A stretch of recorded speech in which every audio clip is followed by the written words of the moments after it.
When my husband found out that I couldn't inherit my father's estate, he yelled at me. "What? You can't inherit the property? I have no use for you anymore. I want a divorce right now." After that, I got my revenge on my husband and my sister, who remarried quickly. My name is Julie, and I am a 32-year-old office worker who has been married to Brian for 2 years. I met Brian through a relative's introduction, and we got married. My family was quite wealthy, but since my sister, Mary, and I were the only children, our relatives worried about finding an heir, so they introduced Brian, saying he would be fine as a son-in-law. Although my husband didn't end up becoming an adopted son-in-law, he started living with my family at my parents' house. My mother passed away a few years ago, and now my father, my husband, and I live in our family home. My husband seems very kind and treats my father well, but the relative who introduced him warned me about something right before our marriage. "I know I introduced Brian to you, but be careful. He can be a bit obsessed with money."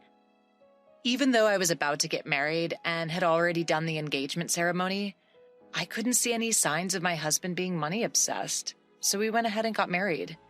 Even after we married, I kept an eye on my husband because of the relative's words, but he didn't seem to be obsessed with money.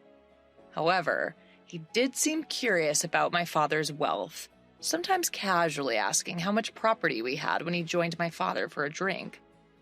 Since my father didn't hide anything, I didn't worry about it too much. Another thing my husband was interested in was my sister. My sister is 5 years younger than me, and unlike my calm demeanor, she's bright and active and has a flashy social life with men. She doesn't look like me at all, and my husband was surprised when he first saw her. "Your sister is so different from you, Julie, isn't she?" Seeing my husband's fascination by my sister, who is a beautiful woman with striking features, opposed to my plain looks, made me feel a bit uneasy. Still, the reason our relatives introduced me to him was that they were worried I wouldn't get married due to my modest looks and personality, and then there would be no one to carry on our family name. At the time, I thought there was no need to worry since I had a beautiful sister, but I later realized why our relatives were concerned. My father spoiled my sister a lot, letting her go to college after high school and then to a vocational school after graduation. My sister didn't have any specific goals for attending college or vocational school. She just didn't want to work. My mother was strict with my sister, trying to persuade her to find a job after college, but my father insisted on sending her to a vocational school. After graduating from vocational school, my sister got a job at my father's friend's company, but quit after 6 months. I was shocked by the excuse my sister gave when she quit her job. "I can't fully use my talents at that company." My sister, who hadn't even worked for half a year, was acting as if she already understood everything about her job, which left my mother and me dumbfounded. However, my father seemed to believe my sister and quickly found her another job. A while after starting her new job, my mother fell ill and was hospitalized. When my mother was in the hospital, my sister visited her every day, taking time off work. In the end, she quit this job as well and started saying she would take care of our sick mother. Taking care, however, only meant being in the hospital room, chatting with our mother, or staring at her smartphone in the waiting room. I had to go get our mother's laundry and replace it with new clothes during her hospital stay, while my sister was of no help at all. Though my mother might have been happy to have someone to talk to, her condition worsened so much after about a month that she could no longer even have a conversation. 2 weeks after her condition worsened, our mother passed away. My father and sister were so shaken by the sudden loss that they couldn't even prepare for the funeral, so I had to do it. Thanks to the help of our relatives, we were able to send off our mother somehow. After our mother's death, my sister started working part-time and moved out of our family home to live alone. Since her part-time income wasn't enough to pay the rent, our father covered the rent and utility bills, and it seemed my sister spent the money she earned on having fun. When her part-time income wasn't enough, She would go to our father and ask for an allowance. When our mother was alive, she'd been strict with my sister, so our father didn't give her any allowance after she started working. But now he was giving her as much as she wanted. I thought it was no problem if both my father and sister were happy with that arrangement. Even after I got married and started living with my husband in my family home, my father continued giving my sister an allowance. At that time, I didn't realize that my sister was also asking my husband for money, and he was happily giving it to her. Being unable to say no to my beautiful sister, my husband would secretly give her money, saying, "Don't tell Julie about this. She might get jealous if she finds out." My sister would only work part-time when she felt like it and live off the money she got from our father and my husband. But her carefree lifestyle didn't last forever, as our father fell ill and had to be hospitalized. I took care of our father during my breaks from work, but my sister never showed up at the hospital. Instead, she started calling me and demanding money. "I've been getting money from Dad every month, so I want you to keep giving it to me. The rent and utilities are all being withdrawn from Dad's account after all." She spoke to me angrily, but I was shocked to learn this for the first time. I got angry at my sister, who only cared about her own life instead of worrying about our hospitalized father. I really wanted to hang up on her, but she seemed to be in trouble, so I asked her how much money our father had been giving her every month. "How much have you been getting from Dad every month? Hurry up and get a job so you can live on the money you earn." My sister replied grumpily, "You're so annoying. I've been getting $1,000 a month. That's not including rent and utilities, by the way." I was appalled by my sister, who boasted about the amount she was receiving. I thought that if our father kept giving such a grown-up sister so much money, that she would lose any motivation to work seriously. I didn't think it was much of a problem to give my sister money, since I believed our father would recover quickly. However, our father's condition suddenly worsened, and I hurriedly contacted our relatives. The doctor told me it was a serious situation, and I was deeply shocked. During times like these, I wanted my husband's support, but he rarely showed up to the hospital, saying he was busy with work. Moreover, when he did visit, he would ask me inappropriate questions like, "Your father's inheritance must be huge, right? Since you and your sister are the only heirs, are you going to split it in half?" I had no words to respond to my husband, who only talked about the inheritance. I realized that what the relatives meant when they said my husband was obsessed with money and felt disgust. When my sister received a call, I explained that our father was in a critical condition, but she only worried about her own finances. "Make sure you pay me my monthly allowance. I can't survive without that money." The call ended abruptly. I was angry at my sister's response, but I was also concerned about the faint male voice I heard on the other end. I recognized the voice and had a bad feeling. About a month later, my father passed away, and neither my sister nor my husband showed up during his last moments. Having experienced my mother's funeral, I realized how heavy-hearted funeral preparations could be. On top of that, neither my sister nor my husband helped at all, and my sister didn't even attend the funeral. My husband did show up at the funeral, but he disappeared immediately afterward, claiming he had work. The relative who introduced me to my husband noticed his absence and asked me about it. "Where's your husband? It's strange for the chief mourner to be absent, isn't it?" All I could do was force a smile and answer, "He seems to be busy with work, so he went back." The relative sighed upon hearing my explanation, and I felt like sighing too. Once the funeral was over and I could finally catch my breath, my husband grinned and asked me, "So, how much did you inherit? Even if you split it in half, you'll get a lot of money, right?" As the relatives had warned before our marriage, my husband seemed to only care about my father's inheritance. Disappointed by my husband's true nature, I gave him an evasive answer. "My sister gets $1 billion and I get zero. We haven't talked to the lawyer yet, and I haven't had time to process my feelings since the funeral just ended." Seeing my husband happily talking about the inheritance, I felt laughing out of anger. Believing my words, my husband yelled, What? You can't inherit any property? I don't need you anymore. Let's divorce right now. I felt the same way, so I retorted, let's do that. You only married me for your father's inheritance in the first place. I'll divorce you. With that, I shoved the prepared divorce papers in front of my husband. As if anticipating this, I took out the divorce papers, which seemed to surprise him a bit, but he signed them anyway. After signing the divorce papers, my husband left the house saying, I'll divorce you, who gets zero inheritance, and marry your sister to get the $1 billion.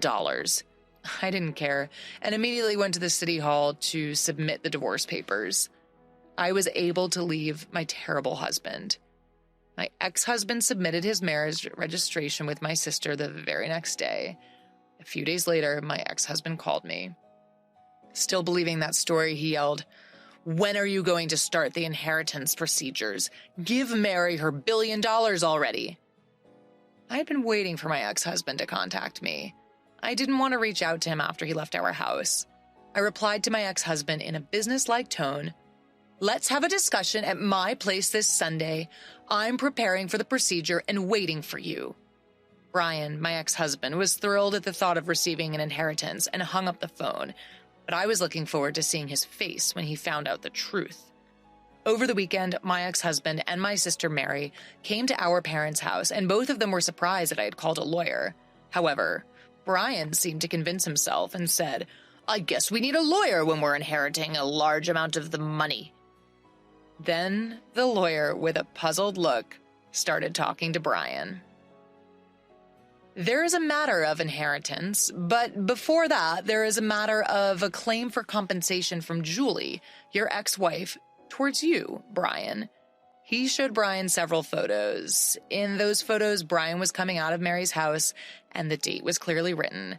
The lawyer continued talking to Brian.